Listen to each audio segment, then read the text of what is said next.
आज की कहानी बहुत ही भयानक है, जहाँ पे गांव के लोग आदमियों से मानो नफरत ही करते थे, इसीलिए उन्हें मौत के कुएं में भेज दिया जाता था। Dark harvest. लेकिन कहानी में आगे बढ़ने से पहले मुझे मेरे नए मेंबर्स मोहम्मद नाहिन और लॉन्फू और आइडिया BPS इनका थैंक यू कहना है चैनल के नए मेंबर बनने के लिए। कहानी की शुरुआत में हम एक छोटा सा टाउन देखते हैं, जहाँ पे हर साल हैलोवीन वाली रात में खेतों में से सॉटूथ जैक नाम का एक क्रीचर अपने नींद से जगता था। जिसके बाद वो क्रीचर टाउन के ही चर्च में घुसने की कोशिश करता था, लेकिन उसके पहले टाउन के लोकल्स मिलकर आधी रात होने से पहले उसे मारने की कोशिश करते थे, क्योंकि अगर ऐसा नहीं किया तो इनके टाउन में कयामत आ सकती थी। और इसीलिए हर साल ये लोग द रन नाम का एक रिचुअल करते थे, जहाँ पे टाउन के लड़के सॉटूथ जैक को मारने के बाद उसके शरीर से निकलने वाले चॉकलेट मिलकर खाया करते थे। और हर साल जो लड़का सॉटूथ जैक को मारता था उसे एक घर, $25,000, एक गाड़ी और टाउन से बाहर जाने की इजाजत भी मिलती थी, क्योंकि यहाँ के लोगों को टाउन को छोड़कर जाना सख्त मना था। साथ ही लोकल ऐसा मानते थे कि अगर हर साल ये लोग सॉटूथ जैक को मार देते हैं तभी इनकी फसल काफी अच्छी तरह से उगेगी।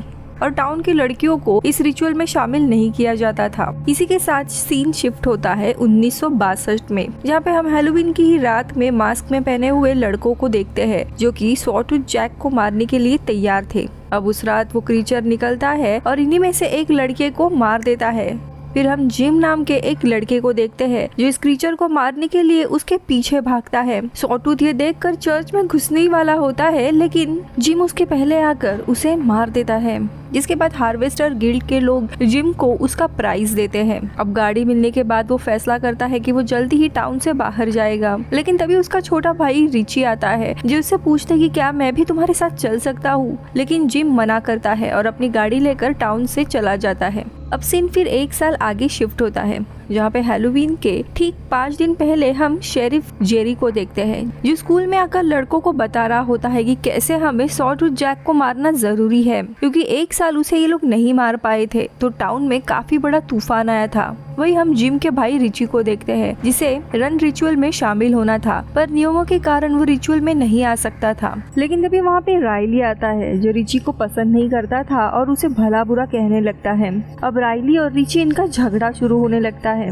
अब क्लास खत्म होने के बाद रिची अपने घर जाने लगता है, लेकिन तभी रायली उसे मारने के लिए उसका पीछा करने लगता है। मगर रिची डरकर एक दुकान में आकर छुप जाता है, जहाँ पे उसकी मुलाकात टाउन में नई आई हुई लड़की केली से होती है। अब बातों ही बातों में रिची केली से पूछता है कि क्या तुम हैलोवीन वाली पार्टी में मेरे साथ डांस करोगी। लेकिन तभी केली बताती है कि वो ब्लैक होने के कारण उसे पार्टी में आने की इजाजत नहीं है। फिर रिची यहाँ से निकलता है और अपने दोस्त यानी बर्ड और मिच से मिलता है, जिन्हें वो केली के बारे में बताता है। लेकिन केली का नाम सुनकर ये दोनों भी उसे बताते हैं कि हमने सुना है कि केली एक अच्छी लड़की नहीं है, लेकिन रिची उनकी बात नहीं सुनता। जिसके बाद वो घर आता है और हम उसके पिता डैन और उसकी माँ डोना को देखते हैं। अब इन्हें जिम का एक खत आया होता है और जिम पिछले 1 साल से वापस घर ही नहीं आया था।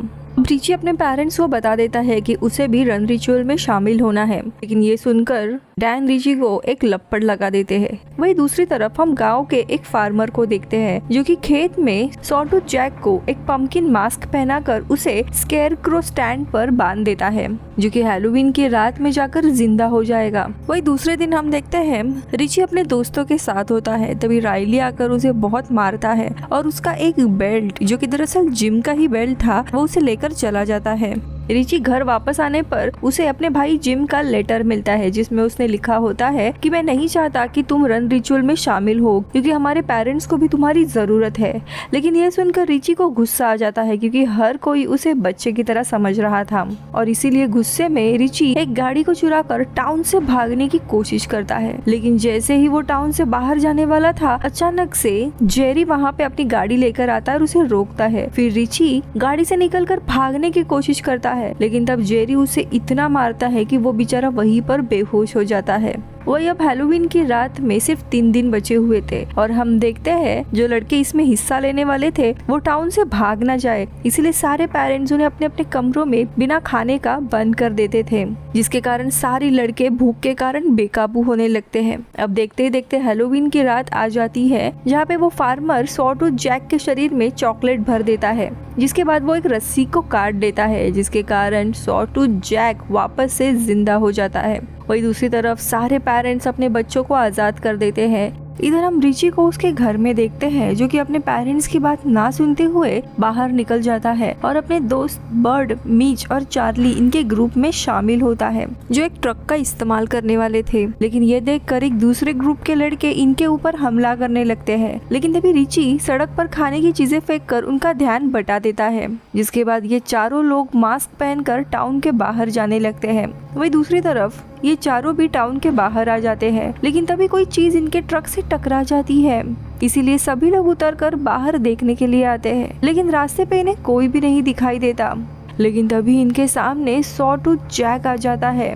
अब चारों भी उसे मारने के लिए भागते हैं। लेकिन तभी सॉटूथ जैक एक ही झटके में चार्ली, बर्ड और मिच को मार देता है। लेकिन वो रिची को नहीं मार पाता। ये देखकर रिची वहाँ से जान बचाकर भागने लगता है। अब भागते हुए अचानक से उसे केली मिलती है। अब दोनों बात ही कर रहे थे, तभी अचानक से बर्ड आ जाता है जो कि मरने का सिर्फ नाटक कर रहा था। वो भागकर अपने घर चला जाता है।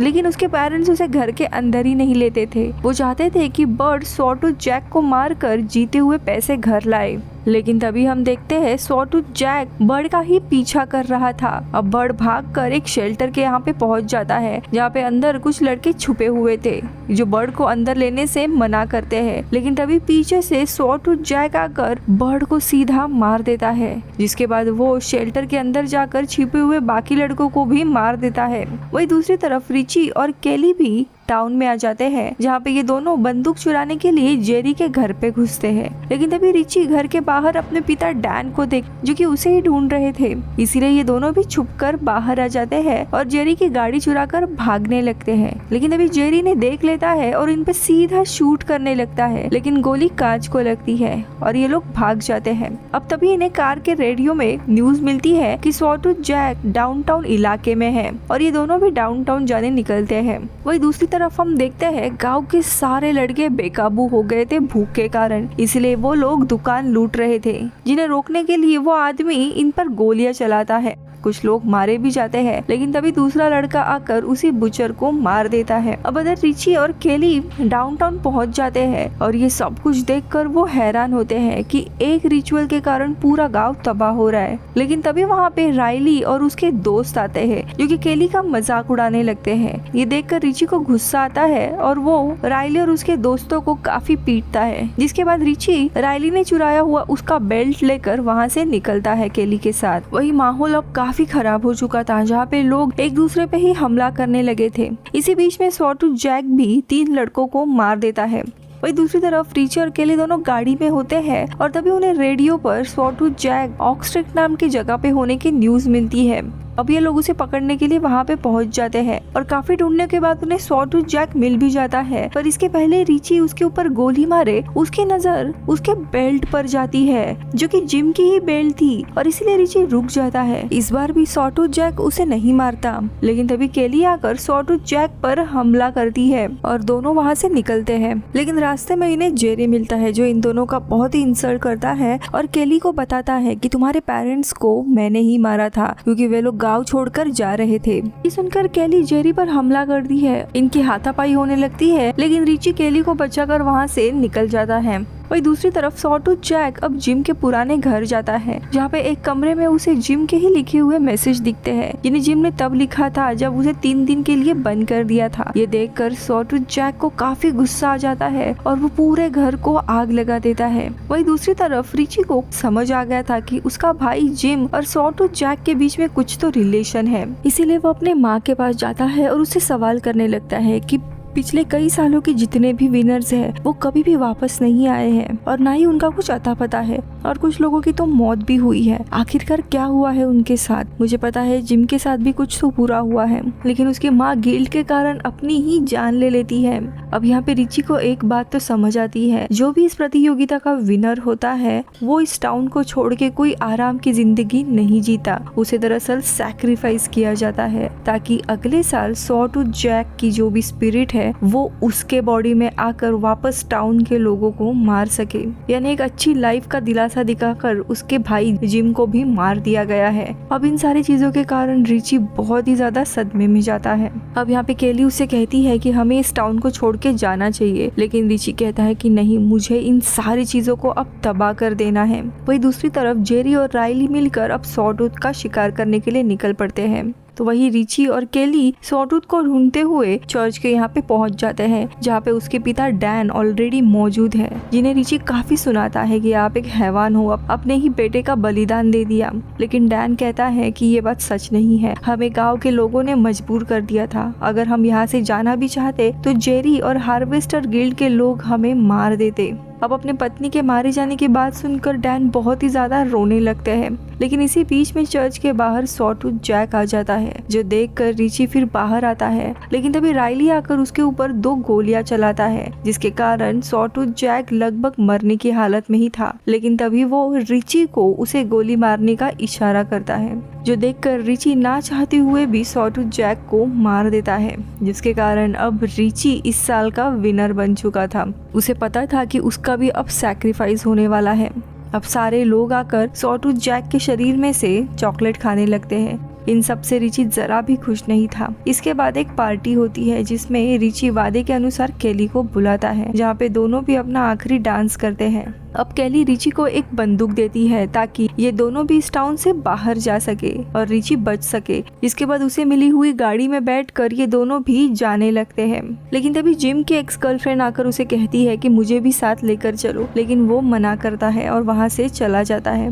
वही दूसरी तरफ डैन जिम का बदला लेने के लिए जेरी को मारने आता है, लेकिन जेरी डैन को बेहोश कर देता है। तो यहाँ दूसरी तरफ रिची केली को लेकर टाउन से बाहर आने लगता है, लेकिन बाहर जाने का रास्ता ही ब्लॉक था। अब वहाँ पे जेरी आ जाता है, जो देखकर केली को वो छुपने कहता है, जिसके बाद जेरी उसे गन पॉइंट पे पकड़कर खेतों के अंदर जाने के लिए कहता है। लेकिन तभी रिची मौका देखकर जेरी पर शूट करके उसे मार देता है ताकि वो बचकर भाग सके। लेकिन तभी वहाँ पे वही फार्मर आ जाता है, जो रिची के सर पे मार के उसे बेहोश करता है, जिसके बाद वो रिची के हाथ तोड़कर उसे जिंदा ही दफना देता है। वही दूसरी तरफ डैन केली के पास आता है और उसे इस टाउन से भागने के लिए मदद करता है, और केली भी रोते हुए गाड़ी लेकर टाउन के बाहर चली जाती है। यानी कि इनका इस साल का रिचुअल भी कंप्लीट हुआ था।